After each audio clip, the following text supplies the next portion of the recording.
So welcome everyone to our festivities this evening. Feel free to settle in. A couple more folks will be joining us over the next couple minutes.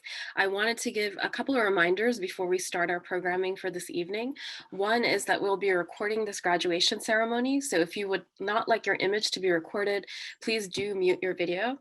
Another request is during the ceremony, we will ask that all audience members mute their microphones when a speaker is presenting. The first half of this evening's program will be dedicated to our MFA in Writing and Publishing and Certificate in Publishing graduation ceremony. So congratulations to all of our students graduating tonight. Following the graduation, we'll have a short break around 10 minutes or so, and then we're going to gather again at 7 p.m. Eastern Time to celebrate our current MFA students in their end of semester student reading. So once the ceremony portion of tonight's programming wraps, please do join us if you're available at 7 o'clock for the student reading. And we'll be posting a link to the reading provided in the chat as well. Rita, the reading is from 6 to 8, if I'm correct. It starts. Oh, 6. Yes, right? Thank you. 6. Yes, thank you. So yes, please come at 6 p.m. Eastern Time. Okay, good. And please settle in. Just a reminder for those folks who are coming in, please do mute your microphones. And if you don't want your video recorded, please do mute your video during this ceremony. So welcome everyone to the MFA in Writing and Publishing and Certificate in Publishing graduation ceremony. Tonight we will be honoring the students who completed their MFA or Certificate in Publishing this semester, and our graduating students will also share a portion of their creative work during the ceremony. We typically hold this ceremony each year in College Hall Chapel or in Alumnix Hall on VCFA's campus in Montpelier, Vermont. And while we can't celebrate in person this year due to the circumstances of the pandemic, we're delighted to be able to honor and celebrate our graduating class of 2020 online. Because we are meeting virtually, many friends and family members who could not have made the trip to Vermont for an in-person gathering are here to celebrate with us today. So thank you so much for joining us for this graduation ceremony and celebration. Our MFA in Writing and Publishing program is VCFA's residential 2-year program, which focuses on a robust multi-genre education with a strong emphasis on publishing. And our Certificate in Publishing program is designed for writers and professionals who seek experience and insight into the publishing industry. In both of these programs, our students have the opportunity to study and practice poetry, fiction, nonfiction, playwriting, and screenwriting, and learn from a network of editors, agents, freelancers, publishers, audiobook experts, and leaders from the publishing world. And the graduates of our MFA in Writing and Publishing program and Certificate in Publishing program have been so successful because of all the community members, from our faculty and staff to students and alumnix to the administration of VCFA who have supported our program over the years. While this will be the last year, we will offer the residential MFA in Writing and Publishing program and residential Certificate in Publishing program here at VCFA. Our community is delighted to continue supporting and celebrating the achievements of our graduates far into the future. And so before we begin our programming for this evening, I would like to acknowledge a few people, and I would like them, if they're here tonight with us, to wave on camera when they're being introduced. First, I would like to acknowledge and thank the faculty and staff of the MFA in Writing and Publishing program and Certificate in Publishing program, especially our Assistant Director, Xinyi Pai, and faculty member and editor of Hunger Mountain, Erin Stalcup, for the beautiful community they have helped build and nourish. So if our faculty and staff could just wave hello, that'd be wonderful. And feel free to do a virtual clap if you're on mute. So thank you so much.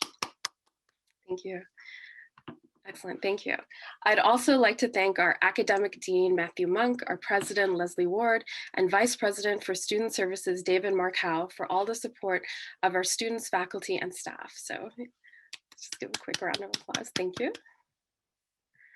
And a special thank you to our former staff members, Lizzie Fox, Stephanie Reich, and Karen Sigurnowitz for all of their help. Thank you to our bursar, Edna King, and registrar, Jody Monsell, our library, mailing, and facility staff, and college store staff, and to Chiomi McKibben and Jericho Parms, our Director of Alumnix Affairs, for all the support they have provided our students over the last few years. So thank you very much.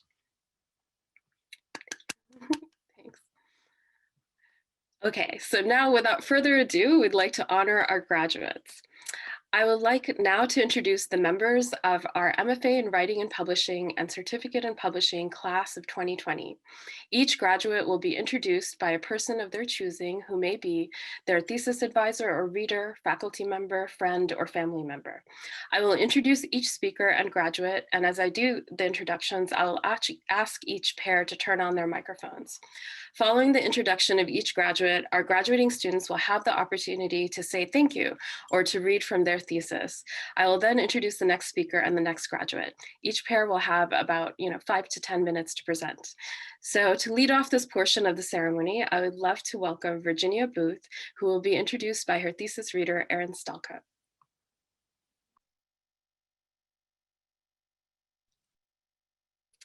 Hi, everyone. Virginia is one of those rare students that I had a soul connection with. And if you've read her work, you might know what I'm talking about. Virginia wrote a book because she had to. And then she came to school and she revised that book because she had to. And the revised version of this book is ready to go out into the world and help a lot of people, because Virginia has gone through the journey so that other people can go through the journey more quickly. Virginia's a really special writer, and what I most admire about her, one of the many things I admire about her, is that she takes feedback and she just does it, right? She's like, oh, that's the thing I need to do with my memoir? Oh wait, I was calling it fiction, but I should call it nonfiction? I should just like own that and deal with my family? Okay, yeah, I'll do that. She does whatever is asked of her. She is brave, she is fierce, but she's also really thoughtful in that she doesn't want to write about her family or herself or other people in a way that could ever do harm. I was so honored when I saw in her thesis that she quotes me saying, have fierce boundaries, but take no shit. So do no harm, but take no shit. And I think that she's really heard that from me and done it in her work. It's been such a pleasure to know Virginia in this program and to work with her and to make her project the best I can make it. And now she's gonna make it the best it can be because she knows what she's doing. And she has a real gift for what she's doing. Thank you for all you have taught me, Virginia. You taught me much more than I taught you. And I'm so happy to have been a partner with you on this process. And I'm so proud of you. Thank you so much, Erin. And I believe you taught me more. Thank you. That really means a lot to me. So I just want to say I appreciate everybody that's logged in, my family members and friends. Ashley, I see you. Thank you so much. Tonight I'm going to be doing something a little different because I'm different and I want to do something. I've recently inherited 20 years of my great-grandmother's publications. So I'm going to be sharing with you guys a very old story from 1990 that my great-grandmother wrote herself. And it's called Playing Santa. And it's written from the point of view of my great-grandfather. So, and I'm just going to turn my volume up just a bit. Okay. Dear Green Mountain Trading Post, this little story is actually about Melvin, myself, and our two little girls on Christmas Eve, 54 years ago. Those little girls are now almost ready to retire. Unbelievable. Two sons are 54 and 56. Where did all those years go? Your friend, Marie Warner. Playing Santa. Does Santa always come down the chimney?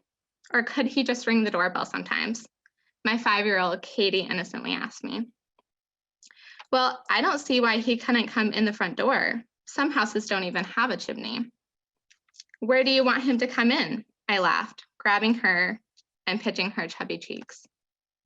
Little 3-year-old Gracie joined the giggling. Though she didn't really know what was so funny, she had been chasing the cat around the room until finally the poor animal escaped under the sofa to find some peace and quiet.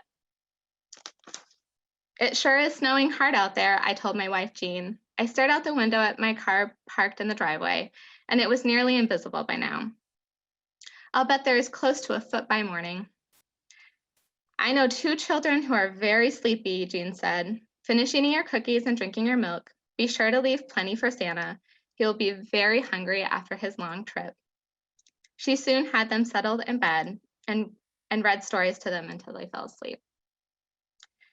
Are you looking for your bell? Jean asked as she saw me rummaging through the kitchen drawers. Are you going to play Santa again this year? I thought I would, and yes, I need the bell, I laughed. I pulled on my boots with red socks, red and white jacket, and hat to match. This will probably be the last time as Katie is getting older and too wise, adding, if the kids should wake up and peek, do you think I'd pass for Santa Claus?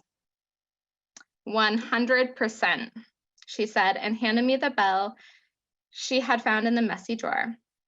It was an old dinner bell, a souvenir from my boyhood days on my parents' farm in Maine. My mother would ring it to call the farm help from the fields.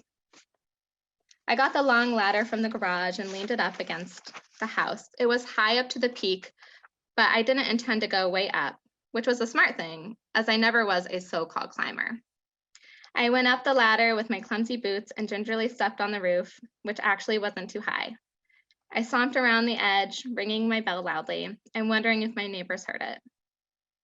As I started back down the ladder, 2 little heads appeared in the windows above as 2 little girls peered out into the night, their noses pressed against the window pane. They had awakened and were crying excitedly. Santa Claus has come. He's really here. Jean appeared, pulling the girls away from the window, and I gave my bell an extra jingle just for them. I don't think they minded that he didn't come down the chimney as long as he was here. It was very cold up there, and the wind fairly took my breath away, so I decided to call it a night. A hot cup of coffee would be reward enough right now. As I stepped down once more, somehow the toe of my boot caught between the rungs of the ladder and wouldn't budge. In the process of yanking my foot to get it loose, off came the boot at last, taking my sock with it. It landed somewhere down below in the deep snow, leaving me with a cold foot, which got icier as I hobbled down the ladder and threw the snow to the kitchen door. Yanking open the door, I grabbed a soft towel to wrap my foot in and sat down, moaning and hanging onto it. When Jean saw what happened, she didn't know whether to laugh or cry, but she did go out into the cold night to retrieve my missing sock and boot before it got buried. After hot coffee and donuts, we brought out the presents hidden in the locked closet and placed them under the Christmas tree. All was ready now. How beautiful the tree looked with its many colored lights and decorations. We felt peaceful at that moment and so very grateful for our full lives and our 2 wonderful children. Morning came all too quickly and 2 sleepy parents, but not for 2 excited little girls. We watched as Katie and Gracie opened their new dolls and toys. Noticing the boots I had left to dry by the stove, Katie remarked that they looked just like Santa's, but I told her that most boots looked pretty much alike. Then she spied my new red hat, which hung on a hook near my jacket. I wonder if she suspected anything. As she hung my hat back up, Katie cried, "Look, Daddy, your hat has writing inside. See?" She handed it to me and resumed playing with her little sister. I looked at the inside label, laughing, passing it over to Jean. She also smiled and read the advertisement inside. "We produce the finest maple syrup in Vermont." "But this certainly isn't Santa's hat," she said. "I doubt if they do any sugaring up at the North Pole." So much for playing Santa Claus. Marie Warner. Thank you, guys. Thank you so much, Virginia. Thank you. That's lovely. Next, I would like to welcome Dexter Loken, who will be introduced by our fiction faculty member and editor of Hunger Mountain, Erin Stalco. So of course Dex is gonna flex and like not just have one graduation from us, but have two. So he joined our program as a certificate student, and then he was like, I'm gonna stick around. I'm gonna do that other thing also. If you've not joined one of our publishing and fieldwork classes on Fridays at noon, here's what happens. We all get together at noon and Dex flexes. I start out by saying like, hey, I didn't do this thing. I thought I was supposed to do this thing, this other thing, and was complicated. And then immediately Dex is like, oh yeah, I did that thing. Oh, I got that thing. That thing that you didn't do, I did that thing for you. That assignment that's not quite yet due, yeah, I got that. And we all laugh because it's amazing. Because Dex has his shit together. And Dex knows how to use shit in an academic context in a really amazing way. We admitted Dex to this program as a certificate student with the idea, in my mind, if he showed up and did beautifully, he would get to stay with the MFA program. And from day one, he showed up and he did beautifully. I really admire that Dex is trying to learn everything he can about his own work, learn everything he can about critiquing other people's work and being a really good workshop participant, learn everything he can about writing critical work of published work so that he can understand that. And he's just showing up for everything. And there was this minute where Dex was like, I don't know if I'm going to continue on in the MFA or not. And I'm like, oh my God, we like can't do without you. Like, you kind of have to stay. Like, what? You're necessary. So much gratitude for Dex for being my wingman in publishing and fieldwork every Friday at noon, where I'm just sort of like, okay, I think this is what's happening. And Dex is like, okay, this is what's happening and this is what's going on and this is what you need to do. He's the best wingman. And also just mad props to you for showing up and figuring out what you knew and what you didn't know and what you needed to learn, both in your own work and both in how to talk about other people's work. It's been really beautiful to watch and I'm really proud of you. I'm so glad that you're not really graduating. So in a year and a half, when you're graduating again, let me know if you'd like me to speak on your behalf, and I'd be happy to. And we'll talk about all the progress you've made in a year and a half. But right now, what I'll say is, I'm so happy you're part of our community, and I'm so happy you're not leaving us because we can't do without you, friend. Thanks, Dex. Thanks, Erin. What she failed to mention was that after forcing me to stay on longer, she refused to let me crash at her house so I could live in Vermont. But, you know, so tonight I wanted to read the opening image, opening scene from a novel in progress. And what David Shields said, he said his favorite line from my novel treatment was, "This gets dark really quick, so get ready." And so on that note, I would like to give some warnings for some violence, foul language, and a little bit of gore. And here we go. Dark droplets from her mouth, accompanied by several glossy teeth, stopped short of the wall behind the restaurant. Thankfully, they're baby teeth. Her rags drape from her tiny corpse as she struggles to her feet. She glares at the man in the suit, not tailored well enough to hide his gelatinous shape. Her eyes shrink to slits, her brow tightens into a frown, and she smears the trail from her nose on the back of her hand. She can't be much taller than his waist. He laughs. "You were right," he says to the man in the apron. "This one has spunk." His laugh deepens and her hand twitches. I told you I could get you your money's worth, the apron says.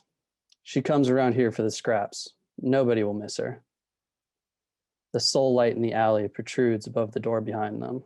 There are no other doors in this particular gap between buildings. The light flickers. She clenches and charges, screaming. The man leans down and lands a heavy hand in her gut, sending a mix of saliva and blood onto his shoes. He doesn't let her fall. He grabs her by the chin and lifts her off the ground to meet his eyes, but she can hardly see. The world is dazzling with ink at the edges. He shakes her to keep her conscious and continues his laughter. The apron wrings his hands and starts to ask, "So about that, consider it handled." The suit turns his head to look at the apron. He opens his mouth to say more, but she won't let his carelessness go to waste. She kicks hard, straight into the suit's groin. But when she connects and he lets out a high-pitched gasp, he doesn't drop her. No, he throws her across the alley to collide with the dumpster. She slumps there as her vision continues to swim. "You bitch!" He crouches and coughs while holding both hands around where her shoe scuffed his pants. The apron looks concerned but doesn't dare reach for the suit. "When I get my hands on you, You'll do what, Mr. Johnson?" This voice is different from the first two. Fuzzy, filtered, robotic. Both the men turn, and the girl follows their gaze to a shimmering shadow entering the alley. The apron squeaks, but only manages to get his hand on the door before his chest erupts. The shadow has an arm extended, clad in some sort of armor, with a pistol in his hand that looks like it's always been there. The gun made no sound. The figure made no sound. The suit stands up straight, but cringes and shrinks again with a cough. "You're supposed to be in Texas," the shadow says, streaming closer. "But here I find you in Montreal. Why do you suppose that is?" Enough light reaches the form to illustrate a shining helm and a glint of more. The rest is still entrenched in night. The suit coughs. The conglomerate isn't happy with you. The shroud slinks closer. She can hear the suit's rasping, but nothing from the shadow, except for the slightest clop of boot on concrete. The suit inhales and manages a full upright position. "Fuck you." He pulls a shiny pistol from the small of his back and levels it at the figure. The shot shatters the night and sound bounds from wall to wall, but the helmet at the end of the shadow doesn't so much as twitch. He fires again, and again, and again. After the fifth shot, the shadow stirs and starts to approach further. The suit tries to kill the shadow 5 more times, then the light above the door goes out. A schlink of metal on metal, then a new light, as long as the man's arm is accompanied by the hum and crackle of burning ozone. She can smell it. The air tingles even where the girl slumps. She can't see much beyond the light, and then it blurs through the space where the suit used to be with an exaggerated hiss. Now it smells more like when the door is left open and the cooks are dumping the excess meats in the trash. The light, sounds, and smells vanish, except for the barbecue and harsh iron still wafting. The light above the door returns, and the helmet is a foot from her face. She doesn't flinch. The vignette is fading, and she sees her reflection in the nose guard of the helm. She seems so small. The whole of the helmet looks like a V with a wing at either tip for the eyes, lost somewhere in their depths. "Well, I can't leave any witnesses." The voice is clear, succinct, proper. She notices the rest of him is covered in a similar armor. He moves his hands from his knees and the cloak collects around him, concealing as he extends to his full height. "It's a mercy, really. Look at you." His hands return from within the folds, holding the same gun he used to kill the apron. He points it at her forehead. She still doesn't flinch, but she does move. She grabs the edge of the dumpster and hoists herself to her wobbling feet. She lifts her fists and clenches her jaw. Every exhale is sharp and wheezy out her bloody nose. The barrel rests between her eyes. She bares her remaining teeth. "Will you look at that?" He returns the weapon beneath his cloak. "I'm not much in the practice of killing kids anyways." She yells, but before she can get a step in his direction, he's at her side and slams a hand into the back of her neck. He, too, doesn't let her fall. Thank you. Suspenseful. Thank you, Dex. Next, I would like to welcome Valentine Smith, who will be introduced by her fellow MFA in Writing and Publishing candidate, Jonathan Smith. No relation. Hello, everyone. Good evening. Well, Valentine is an artist with whom I truly look forward to staying in touch. Having worked alongside her in but a few classes, really just a handful of hours overall, I've seen how she has set this bar for a quality of critical engagement with a fellow student's work. She approaches all of our writing with not only technical expertise and a keen eye, but with a keen heart and a genuine investment in the human to human, reader to writer, storyteller to listener covenant here in this big, starry, vast universe.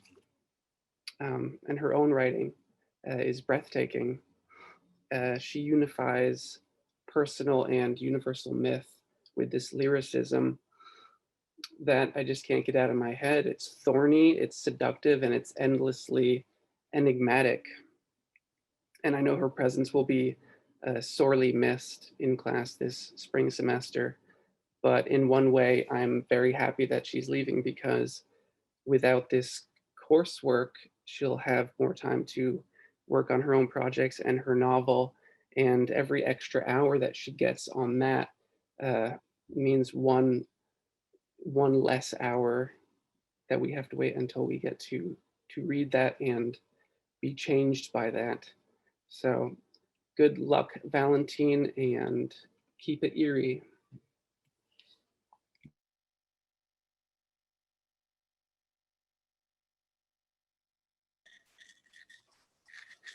I'm so grateful for you all. Thank you so much, Jonathan. I'm going to read 3 parts of an essay that I started in the Cine essay class with David Shields. 1.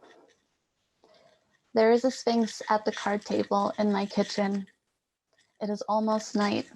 The window casts blue light as I fill a pot of water in the sink. For dinner, we'll be sipping cheval, also known as sorrel soup, green borscht, or leaf soup. After her appearance in my hand of cards, I invite the Sphinx as my guest for the evening. I have always wished to dine with monsters of myth. I imagine such creatures to be decent conversationalists. In my mind, the Sphinx enjoys a good riddle and wears soft blue feathers reminiscent of Picasso's Two Women at a Bar, one of his Blue Period works. But the Sphinx is no vegetarian or lush, preferring flesh and analogies of the life cycle as depicted by clock hands. To cook sorrel soup, I play David Bowie for my son, who clears the table of our cards to chop spinach leaves and herbs. Once the greens have been rinsed, a forest of dill, parsley, cilantro fills the bowl set before him, so they may be minced. I've got no sorrel or sour cress. We'll substitute bitters for bitters by using lemon juice in our soup. In the meantime, each sprig is plucked of its leaves and sliced thin. Once poured into the pot, the leaves remind me of an underwater world. For broth, I stew yellow onions, shallot, and scallions in addition to carrots, celery, and garlic. I stew the homemade bouillon created from bones, salt, and vinegar. I stew on the cards. I've been told there's a way to tell fortunes with playing cards, and I don't buy it, but I try my hand at it anyway, not to learn fortunes. I play to ask questions about dreams and love. My Sphinx cannot lay out a spread. Most threshold guardians do not have hands, but I think of her because there is something about the color of her wings that stains my mind.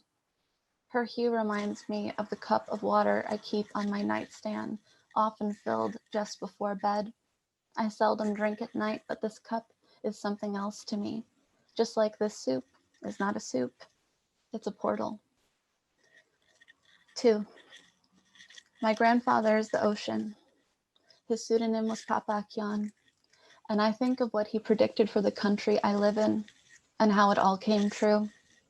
Or, more recently, how women took to the streets of Belarus with flowers in their hands after another corrupt election.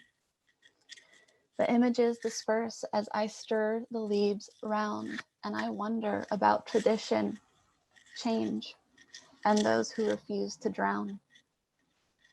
3. It is only a matter of days before a new moon appears and a new year begins. When I gaze into the greenery tonight, I see change in the sea color marking the space between foam and ocean, and I see the color of my son's eyes as we say, good night. Thank you all so much. Thank you so much, Valentine. That was gorgeous. Thank you. Lovely. And next, I would like to welcome Rashmi Vaish, who will be introduced by her fellow VCFA alumnus, Bernadette Karp. Hello. I have the tremendous honor to call the next reader a friend, and you have to know me to know the full weight of that statement. I first met Rashmi in the MFA writing program at VCFA. I've come to know her not only as a talented writer, but as a dedicated custodian of culture and the languages that articulate it. She demonstrates this in practice and scholarship. In her MFA graduate lecture, she spoke of the necessity of vulnerability. She knows what authors must put at stake when they write, and she knows the responsibility in shepherding those words to the public. In a more recent essay, she writes of altars. She ponders physical altars as places of meditation and worship, personal history and tradition, as well as the less tangible altars within that, as she puts it, we carry in their entirety. As I understand it, these altars, built of our recent and ancestral past, help us to bear witness to our present while simultaneously helping us to honor everything that led to it. Though at times we neglect them, the altars remain waiting for us to return to them and be present, to honor that part of our identity. Rashmi is someone who understands the full weight of words, what is at stake in the permanence of writing them, and the less tangible yet no less important cultural past that forms them. I look forward to her continued stewardship and contribution to the writing and publishing community. Please help me in welcoming Rashmi Vaish.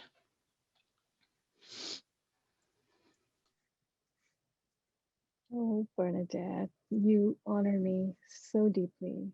Thank you so much. Before I start, I just want to express my gratitude to Rita Banerjee for putting together a course of study that was so enriching in its sheer diversity, and not just of form, but of creativity, of thought and text as well. And to all the faculty for contributing so wholeheartedly to that diversity. And thank you so much for your teaching and your dedication. I'm taking away so much from this semester. It's kind of amazing. What I'm going to read today is just a short excerpt from a novel in progress. This is historical fiction. The event is the partition of India in 1947. Shanta's natural state has always been that of worry.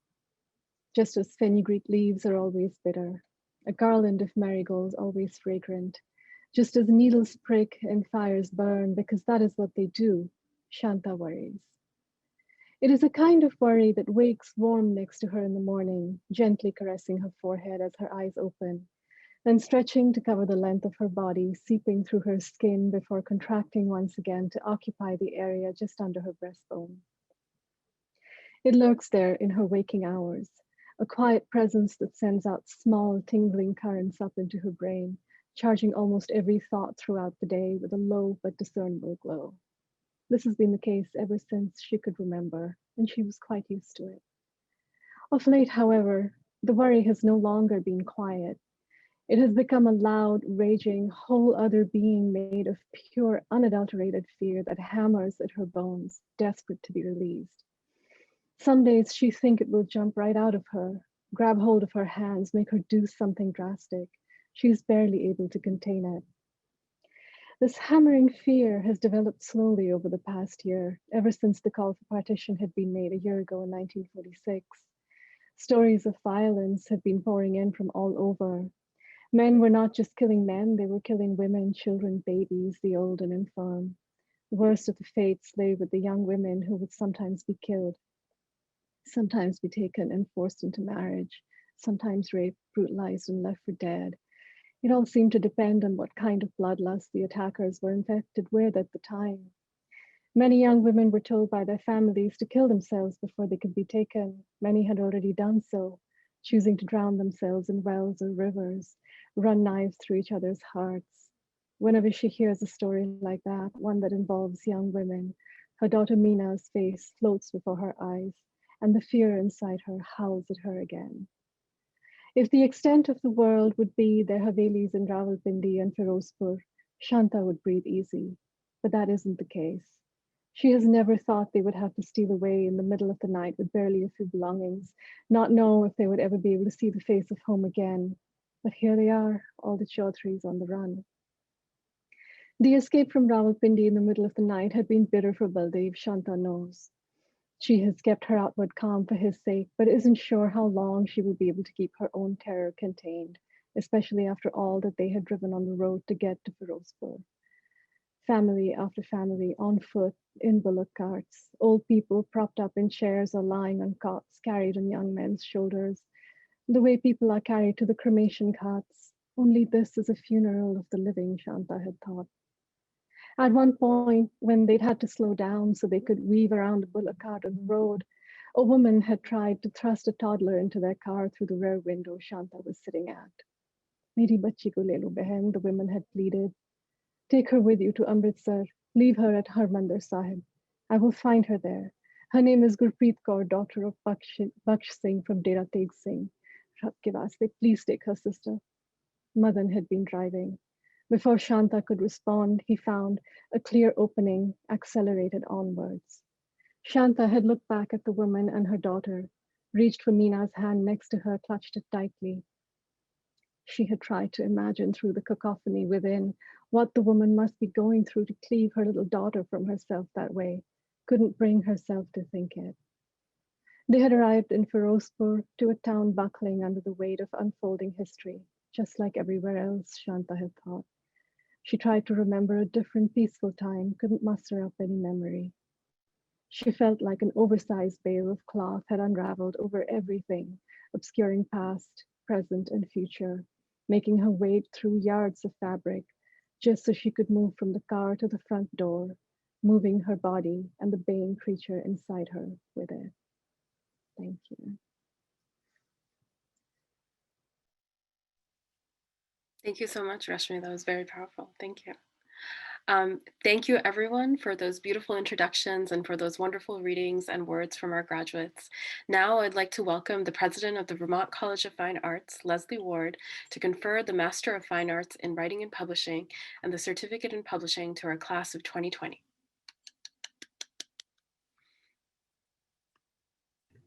Thank you, Rita. Welcome to all of the partners and families and friends who are joining us today to help celebrate our graduates. Thank you for all the support and encouragement that you have given them over this time with us. We know that that has been integral to their success here. And thank you to our talented and inspired faculty. I'm always so deeply impressed and moved by the dedication you show to your students and to their growth and creativity. It is the kind of dedication that is fueled by deep commitment to both the person and the craft. I know many in this room join me in the deep gratitude I have for the energy and care you bring to your teaching.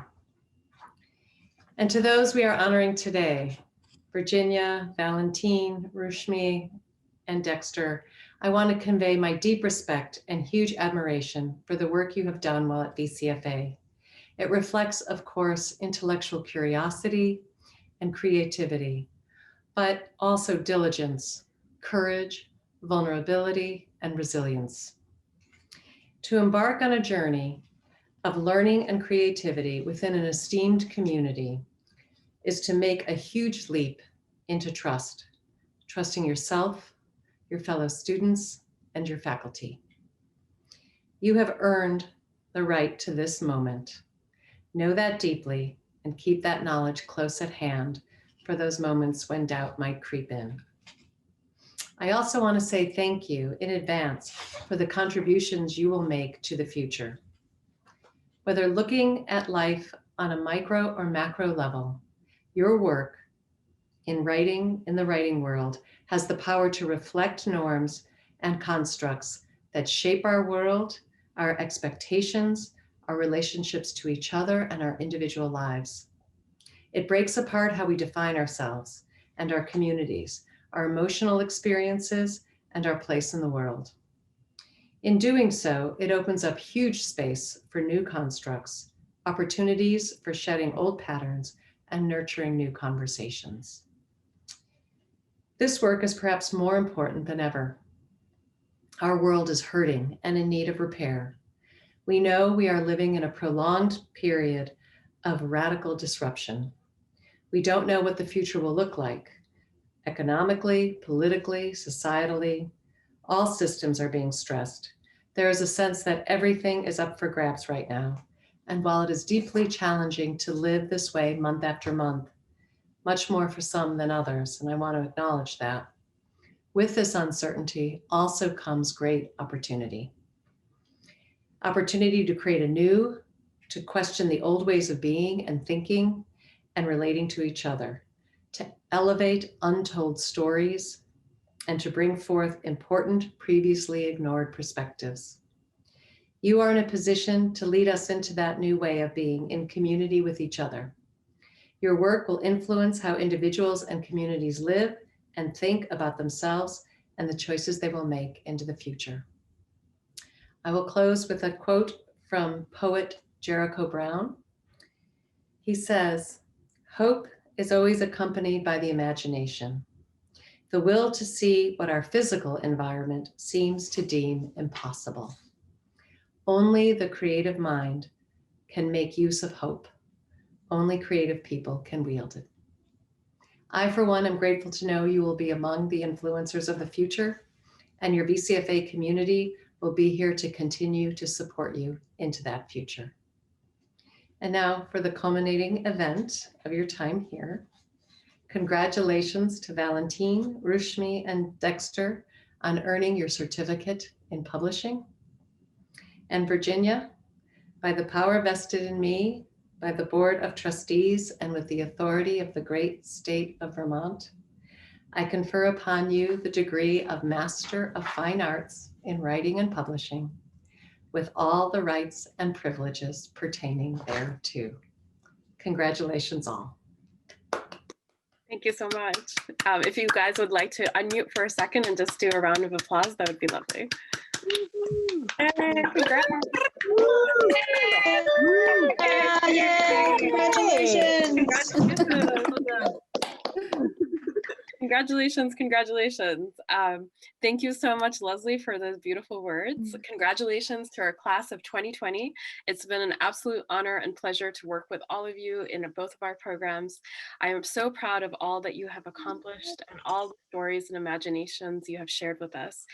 Thank you to the friends, family members, loved ones, faculty, and VCFA staff who have joined us to celebrate our graduating MFA in Writing and Publishing and Certificate in Publishing students today.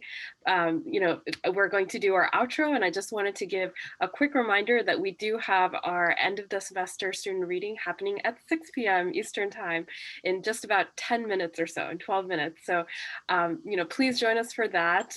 Shinyu will post a link in the chat. And if you would like to unmute and continue to say congratulations and so on, please do. Thank you so much.